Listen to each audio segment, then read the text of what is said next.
ఇవన్నీ సింపుల్ అండి. మనం మాట్లాడుతున్నవన్నీ వెరీ సింపుల్. ఎక్కడ టార్గెట్ చేయాలంటే గాలి, నీళ్లు, ఆహారం. ఫస్ట్ మంచి గాలి ఉండాలా. జూబ్లీహిల్స్ దొరకదు అది. మీరు ఎక్కడ పోతారో పోండి. మన నీళ్లు కావాలంటే మంజీరా నీళ్లు బాగా వేడి చేసుకొని తాగొచ్చు. డెఫినెట్ గా బెటర్ అవి. ఈ బాటిల్ నీళ్ళు వద్దంటారు. డెఫినెట్ గా 100%. నేను అందుకే నా బాటిల్ తెచ్చి పెట్టుకొని ఉంటా, స్టీల్ బాటిల్. సో దీంట్లో పట్టుకుంటా, వీలైనంత వరకు మంజీరా వాటర్, లేదంటే మీ 20 లీటర్ క్యాన్ వస్తుంది కదా, దాంట్లో పట్టుకొని నేను పెట్టుకుంటా. ప్లాస్టిక్ బాటిల్ కొనను, నేను టిష్యూనే వాడను. నా కచ్చివి నేను పెట్టుకుంటా, టిష్యూ వాడను. మరి బాగా ఎక్కువ టిష్యూలు వాడతారు కదా సార్. అదే అడవి పర్రాలు బీకేసి వీళ్ళ తాత ఏమో చెట్లు నాటినట్లు చెట్ల నుంచి కదా పలుపు వచ్చేది. అవును. సో ఒక చిన్న కచ్చి పెట్టుకొని 2 రోజులకు ఒకసారి నీళ్ళలో ఉచ్చుకుంటే అయిపోయా. మీ కాఫీ గ్లాస్ ఎండిపోగానే మీరే కడిగి ఆడి పెడితే ఇంత నీళ్ళలో అయిపోతుంది. మీ ప్లేట్ మీరే కడుక్కునేస్తే మీరు మంచి గానుగ నూనెతో, పల్లీల నూనె ఏదైనా వాడినారనుకోండి, ఆ నూనె కదా ఉంటుంది ప్లేట్కి, పాత్రలకి అన్నిటికీ. మీరు అప్పటికప్పుడే కడిగేసి జిడ్డు ఉంటుంది అనుకో, జిడ్డు మంచిది కాదని అంటే జిడ్డు ఎందుకు తింటాడో ఇంత నూనె అనయ్యా. ఇప్పుడు మంచి జిడ్డు తయారు చేసామమ్మా, గానుగలో మంచి జిడ్డు తయారు చేసావు, పల్లీల నూనె, నువ్వుల నూనె ఏదో వాడుతూ ఉండవు. దాంతో వంట చేస్తావు, ప్లేట్లు వేసుకుంటావు, కూరలు వాడతావు, అన్ని చేస్తావు. అప్పటికప్పుడే మగవాళ్ళైనా ఆడవాళ్ళైనా ఎవరిన పోయి ట్యాప్ కింద కడిగేస్తే ఎండిపోకుండా ఉంటుంది. ఎండిపోతే ఇంత కడిగి మళ్ళీ ఆ గ్రీన్ గా ఉండేది అదేందో ఆక్సో గిక్సో అదేదో వేసి పేస్ట్ వేసి బాగా రుద్ది క్లీన్ గా తళతళ మెరాలంట. మన మొహం కనిపించాలి సార్ అందులో. దాంట్లో కనిపించాలంట. దానికి ఆ గిర్రల్లో అంతా పోయి ఈ పచ్చగా ఉండే సబ్బు అంటుకుంటుంది, అవన్నీ అంటుకుంటాయి. ఆ సందుల్లో అంతా అట్లే ఉంటుంది. సాంబార్ పోస్తే వేడిగా అది కూడా కరిగి వచ్చి సాంబార్తో పాటు రోజు తాగేదా. దానికంటే మీ జిడ్డు మీకే ఉంటే మీకు నష్టము ఏమి లేదు. అందుకని నేను మా అమ్మ ప్లేట్ సపరేట్ చేసుకున్నా, నా ప్లేట్ నేనే కడుగుతా. వీలైతే మీ ఇంటికి వచ్చి మీరు భోజనం పెట్టినా మీరు నాకు అలౌ చేస్తే నా ప్లేట్ నాకు కడిగి పెట్టేస్తా. ఎందుకు, అంత నీళ్ళన్నా మిగులుతాయి కదా. అంతేగా. ఎండిపోయి నానబెట్టి సోపేసి రుద్ది ఎందుకు మెరవాలా. అదే జిడ్డును నువ్వు మంచి పల్లీల నూనె కొనుక్కొని 400 పెట్టి కొనుక్కుంటాడు. ఆ నూనె కొంచెం తగులుకొని ఉంటే నీకేం బాధ. ఎందుకు మెరవాలది. బుర్ర పెట్టండి, బుద్ధం శరణం గచ్చామి, బుర్ర పెట్టండి, అన్ని విషయాలు మీకే తెలుస్తాయి. అంతే కదా సార్, చాలా లాజిక్ ఉంది మీరు చెప్పినట్టు. నేను చెప్పింది అదే. మీకు చిన్న చిన్న పనులు చేసి ఆనందంగా ఉంటాను నేను బాటలు వాడను, నేనే జన్ను, నేను కాఫీ గ్లాస్ నేనే కడిగేస్తా, మీ ఇంటికి వచ్చినా నేనే కడుగుతా. మొన్న ఏదో పాయసం తింటే కింద పడిపోయింది. అక్కడ ఏదో నాకు సన్మానం చేసే ప్లేస్ బీదర్ దగ్గర, కర్ణాటకలో. నేను అందరినీ పంపించేసి ఎత్తదామని వెయిట్ చేస్తాను. అందరూ చుట్టూనే ఉన్నారు. లాస్ట్ ఒక్కాయన మిగిలినాడు. నేను ఎత్తలేదు అనుకో, అదంతా తొక్కి మొత్తం అవుతుంది. ఇన్ని నీళ్ళు కావాలి. నేను కింద సార్ నేను అన్నాడు. ఏం అవసరం, నేనే హ్యాపీగా అంతా తీసి వేసి నీళ్లు పోసి నాకు ఎంత ఆనందం వేసింది తెలుసా. నన్ను ఆపుతారని లేదా అందరి ముందర చేశాను నేను రెడీ. గాంధీ గారు అందరి ముందర బాత్రూమ్లు అడిగినాడు. చాలా సింపుల్ గా ఉన్నామన్నాడు. సింపుల్ గా మరి ఆయన ఆదర్శంగా ఉండి మీరంతా ఇంత చెత్తగా ఆ గుడికి పోతా ఉంటుంది, ఇట్లుంటుంది. ఆమె వెనకాల చిన్న పాప పూల పాలు ఎత్తుకొని వస్తాడు. ఆమె గుడికి పోయేటప్పుడు ఆమె పూల్ని ఇంకొక చిన్న పాపని ఎత్తుకొని రావాలన్నా. నేను చూసిన అట్లా వాళ్ళని, అది ఎత్తుకునేది అవమానం అని. అంతే కదా, పని వాళ్ళ దగ్గర ఎత్తుకొని ఇస్తారు. ఎంత అన్యాయం. ఏం ఆలోచిస్తారా మహానుభావులు ఎవరు అంటే, పొద్దున మనం లేటప్పటికి 6 గంటలకు లేచి ఊర్లో ఉండే చెత్తంతా ఎత్తి నవ్వుకుంటా టీ తాగుతా ఆనందంగా ఎత్తి వాళ్ళు మనం రెడీ చేస్తాడు. వాళ్ళు మహానుభావులు. అది చిన్న పని అనుకునే దానికి, వ్యవసాయం చిన్న పని అనుకునే దానికి, చేతువృత్తులు చిన్న పని అనుకునే దానికి ఇప్పుడు అవన్నీ వదిలేసి అందరూ ఈ రకంగా బాధలు పడతారు. మన దేశము suffering because of no respect for working class. ఏ దేశం వర్కింగ్ క్లాస్ గౌరవిస్తుందో ఆ దేశం బాగుంటుంది. చాలా గొప్పగా చెప్పారు సార్. సార్ ప్రసాద్ గారు, మీరంటే చాలా గురువున్న వాళ్ళు. ఇప్పుడు చాలా మంది మార్పులు చేసుకుని ఒక నిమిషం ఎంతమంది గురుంది అని అనుకుందాం. రీసెంట్ గా ఒక వీడియో చూసిన. ఇప్పుడు టెలిస్కోప్ లో మనం చూసినామే సోలార్ సిస్టమ్ అవన్నీ. ఇప్పుడు చూసిండాడు, చూడడం ఎన్నో ఉన్నాయి. అవన్నీ ఎన్నున్నాయని ఒక సైంటిస్ట్ చెప్పినాడు. ఈ సముద్రాలన్నీ ఖాళీ చేస్తే ఇసుక, సముద్రంలో ఉండే ఇసుక, బయట ఉండే ఇసుక అంతా చేస్తే కూడా ఒక్కొక్క మనిషికి 40 మిలియన్ల అడుగులు వస్తాయంట. అన్ని ఉన్నాయి దీంట్లో. భూమి మన సోలార్ సిస్టమ్ లో నథింగ్. దీంట్లో తెలుగు మాట్లాడో నథింగ్, దాంట్లో నా వీడియోలు చూసాడు నథింగ్, దాంట్లో ఫాలో అయ్యే వాళ్ళు నథింగ్. కాబట్టి నాకు తెలుసు నేను నథింగ్ అని. నాకు వద్దు తల్లి. నాకు అందుకే ఏదో రాయి దీంట్లో ఎంతమంది చూస్తారు, ఎంతమంది రాయి తాగుతారు, ఎంతమంది జొర్రొట్టు తింటారో మీరు చూసుకొని మీరు హాయిగా ఉండండి. మీ అంతకు మీరు. తప్పకుండా సార్. మన వల్ల మాన్నారు, మన వల్ల ఇంత వచ్చినారు, ఇది అది ఏం సంబంధం లే. You should become zero to be happy. Sir 26 కి ఆరోగ్యానికి 5 సూత్రాలు చెప్పండి సార్. మీరు రాగి జావా ఎలాగో చెప్తారు. పొద్దున్నే రాగి జావా ఒక అరగంట సేపు హార్ట్ రిలన్స్ కొట్టుకునేట్లుగా పాల్పిటేషన్ వచ్చేట్టుగా ఎక్సర్సైజ్. వారానికి ఓ రోజు నువ్వులు పూసుకొని ఎండలో ఉండాలి. ఎవరికి D3 లేదు కదా. ఎందుకు నూనె పూసుకుని ఎందుకు కూర్చోవాలి? 3 టైమ్స్ ఎక్కువగా నీకు ఫోర్టిఫై అవుతుంది. విటమిన్ D3 ఎముకలు గట్టిపడతాయి నువ్వుల నూనె పర్టికులర్ గా. ప్లస్ కొలెస్ట్రాల్ కూడా బ్యాలెన్స్ అవుతుంది అని చెప్పి డాక్టర్ సుధా అని అవేకన్ ఇండియా ఏమిటి నువ్వులు రాసుకుని ఎండలో కూర్చుంటే? ఎండలో వారానికి ఒక రోజు కూర్చోండి, ప్రాబ్లం ఉంటే నేను నెలకు ఒకసారి కూర్చోండి. ఉపవాసము ఏకాదశికి ఉపవాసం కంపల్సరీగా ఉండండి. పొద్దున్నే మిల్లెట్స్ ఓ పూట తిని, సాయంత్రం జొన్నలు, సజ్జలు, దేశీ బియ్యం మార్చి తినండి. ఇది రూల్ ఏం లేదు, అట్లా జరిగినా పర్వాలేదు. పొద్దున్నే దేశీ బియ్యం తిని సాయంత్రం జొన్న రొట్టెలు తిన్నా ఎట్లయినా పర్వాలేదు. ఏది రూల్ కాదండి, రైట్ థింగ్స్ చేయాలి. రైట్ థింగ్స్ కొంచెం అట్లయినా పర్వాలేదు. ఇది తిని మళ్ళీ నీళ్లు తాగి మళ్ళీ నూనె తాగొచ్చునా, ఎట్లా ఒకటి తాగండి రా స్వామి, ఎట్లా తాగినా పర్వాలేదు. అన్ని డౌట్లు పెట్టుకొని పెద్ద టెన్షన్ అయిపోతాం సార్. అసలు బ్రెయినే పెద్ద టెన్షన్ సార్. అవును, కరెక్ట్. నిజంగా అసలు వరి అవుతూ అదే దానికి. అందుకే చిన్నగా మీరు టెస్ట్ చేసి చూసుకోవాలా. నేను ఇప్పుడు నీళ్లు తాగినాక బాత్రూమ్ పోదాం అనుకునేవాడిని. కొన్నేళ్ల ముందర దానికి దీనికి సంబంధం లేదు అనుకున్నా, దానికి సంబంధం ఉందా. 8 hours నిద్రపోతే అనుకున్నా, అది పోయింది. రాత్రి 10 పడుకొని 6కి లేయాలి అనుకునేది, ఒక్కరోజు 7:30కి పడుకొని నైట్ నేను 6కే తినేస్తా వీలైనంత వరకు. లేచేటప్పుడు 10:30 అయింది, ఫ్రెష్గా ఉంది. అప్పుడెప్పుడే పడుకుంటాడు, మామూలు పడుకున్నారు. నాకు రూమ్ సపరేట్గా ఉంటుంది. ఆ రూమ్లోకి పోయి ఏదో పనులు చేసుకున్నా, పేపర్ చూసుకున్నా 4 గంటలకు రాయిదావు చేసుకున్నా, తాగేసినా, రన్నింగ్ పోయినా, రోజంతా యాక్టివ్. అప్పుడు పోయింది నాకు. ఎవడు చెప్పినాడు రా 10 to 6 అని. అది నా ఎక్స్పీరియన్స్. సర్కేడియన్ రిథమ్ కదా sir. Circadian rhythm first nap అంటారు.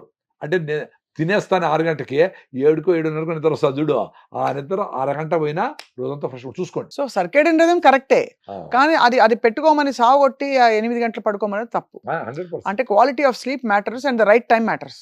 Right time matters. Main stress లేకుండా బ్రెయిన్ ని తిప్పి నిద్ర కాదు, స్విచ్ ఆఫ్ అయిపోతా ఉంది అది. సో స్ట్రెస్ పోవాలంటే ఏంటి సార్? ఆలోచించుకోవాలా, ఎందుకు మనం ఇట్లా ఆలోచన పెడుతున్నాము, ఎందుకు పిల్లాడికి మార్కులు బారా, లేకపోతే మనం ఎందుకు తోస్తున్నాము, ఎందుకు పాపను ఎందుకు పొద్దున్నే లేపి సాగొడుతున్నాము, ఇవన్నీ ఇట్లా. ఇప్పుడు నేను కలిసి వచ్చిన ఒక ఫ్యామిలీని, ఆమె ఏం చెప్తా ఉంది, మా హస్బెండ్ కోసమని నాకు షుగర్ వచ్చింటే నేను మిల్లెట్స్ తిన్నా, నాకు బాగా అయిపోయింది.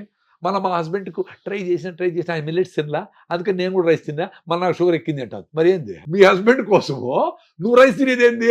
అవును, వండుకుని తిను విడిగా. నువ్వు విడిపోతే తినరంట. ఆడవాళ్ళు ఏమంటే అందరికి మళ్ళీ నా కోసం నేను సపరేట్గా ఎందుకు వండుకోవాలా అని ఏదో ఉండింది. ఎందుకమ్మా అట్లా? నువ్వు ఆరోగ్యంగా ఉండు, మీ భర్త మిల్లెట్స్ తినో, వాకింగ్ పోయి ఆరోగ్యంగా ఉండని ట్రై చేస్తా ఉండవు, ఆయన కాలా, నువ్వు అనారోగ్యం పాలయ్యేది కరెక్ట్ ఎట్లయితుంది? ఇది స్ట్రెస్. రాగి ముద్ద చాలా బాగుంటుంది, అదొక డెలికసీ అయిపోయింది, ఒక స్పెషాలిటీ.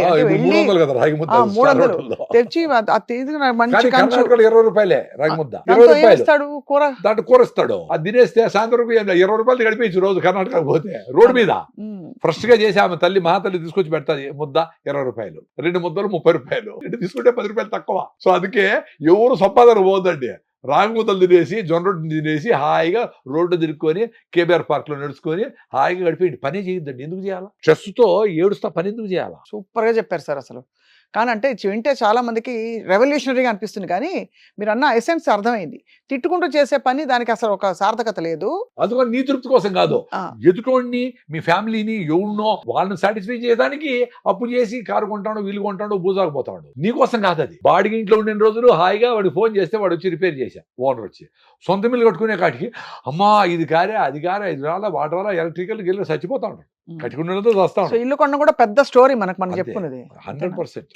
ఇల్లు ఎక్సెస్ మనీ ఉంది అని అప్పుడు కొనుక్కొని మీ మంచిగా దాంట్లో ఎంజాయ్ చేద్దాము, డబ్బులు ఎంతైనా ఖర్చు పెడదాం అనుకునేవాళ్ళు. అంతేగాని అప్పు చేసి ఈఎంఐలు కట్టలేక అంత పెద్ద ఇంటి కొని ఆ ఈఎంఐల కోసమే ఇంకా 20 ఏళ్ళు పని చేయాలనుకునే స్ట్రెస్తో చచ్చిపోతా ఉంటారు అందరూ. చాలా గొప్పగా చెప్పారు సార్ ప్రసాద్ గారు. అయితే అరగంట ఎండలో కూర్చోవాలి నూనె రాసుకుని, తర్వాత రాగిదామండి, అరగంట మినిమం పరిగెత్తాలా. మళ్ళా మిల్లెట్స్ తో ఫుల్ గా పూట తినాలా. మిల్లెట్స్ ఇష్టం లేకపోతే జొన్నలు, రాగులు, సద్దలు కూడా మిల్లెట్సే. దేశీ బియ్యం కూడా పర్లేదు. దేశీ బియ్యం కూడా ఓకే. అంటే దేశీ బియ్యమే రోజంతా కాదు, డెఫినెట్ గా రాగులు, సద్దలు, జొన్నలు కూడా ఉండాలా. దేశీ బియ్యం కూడా 4 మీరు బ్యాలెన్స్ చేసుకోండి. ఎట్ట తిన్నా పర్వాలే. దాంతో మీరు ఇడ్లీ చేసుకుంటారో, పిండితో దోశ చేసుకుంటారో, ఎట్లనే చేసుకోండి. మధ్యాహ్నం సీజనల్ ఫ్రూట్స్ తినండి. ఏ సీజన్లో వచ్చే ఫ్రూట్స్, అరటిపళ్ళు, ఆపిల్స్ కాకుండా కమలకాయలు, సీతాఫలంకాయలు, మామిడి పళ్ళు, అల్లనేడికాయలు, జామకాయలు, సపోటాలు ఇక మధ్యాహ్నం తినండి. సాయంత్రం ఎప్పుడెప్పుడు అవుతుందా తినేద్దామా అని అర్లీగా 6 గంటలకు భోంచేయండి. That is life. ఎక్సలెంట్ గా ఉంది సార్.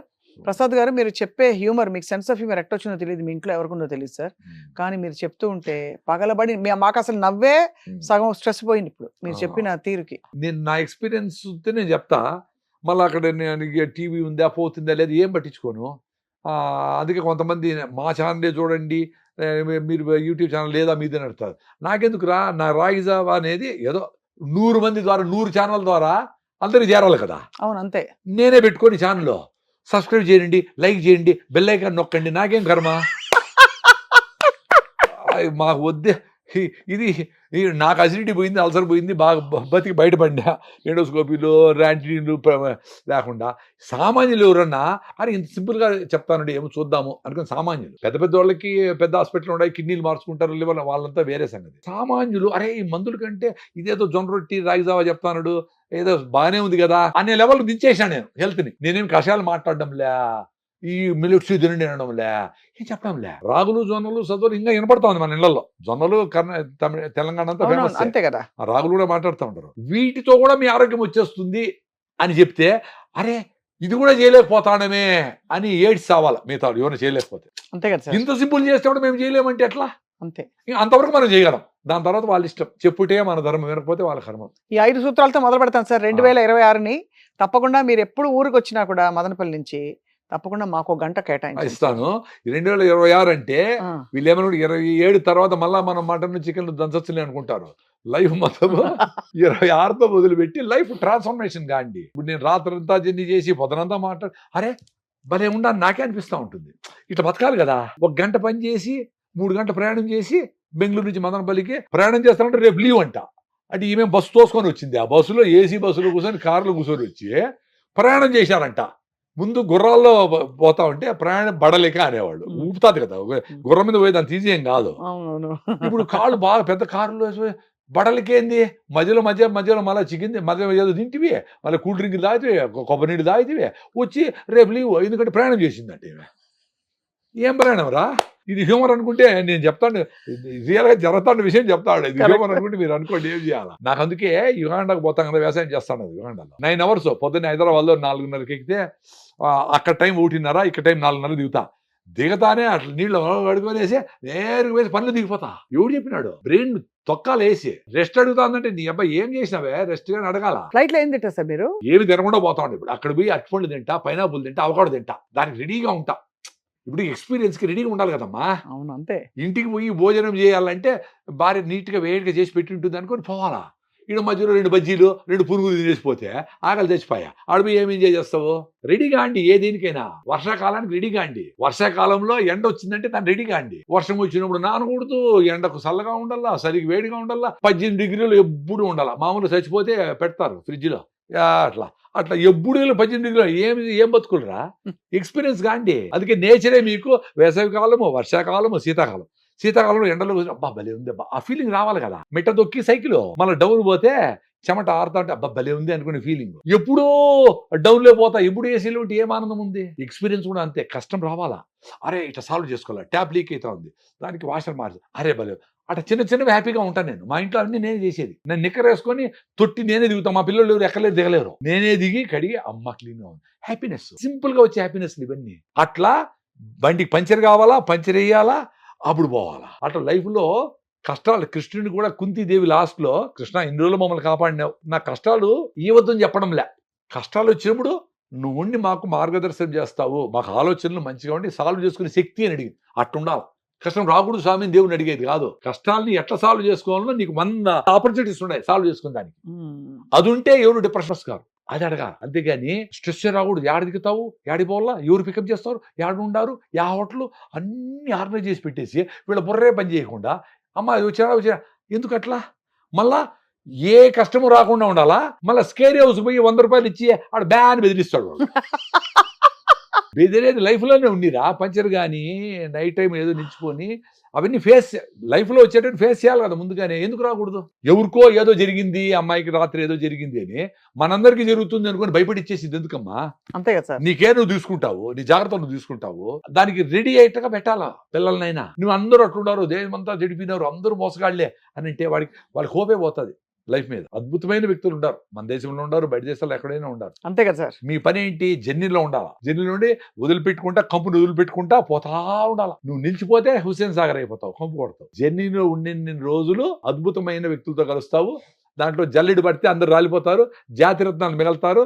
నా లైఫ్లో అదే జరిగింది. నేను ఇంత ప్రాబ్లమ్స్ నుంచి బయటపడడానికి వ్యవసాయం నుంచి 40 ఏళ్ళు తట్టుకొని కూడా మళ్ళీ బయటపడి ఏదో ఒకసారి ఒక 5 ఎకరాల పొలం అమ్మగలిగినాము, 2002లో అమ్మేసినాము, అయిపోయింది.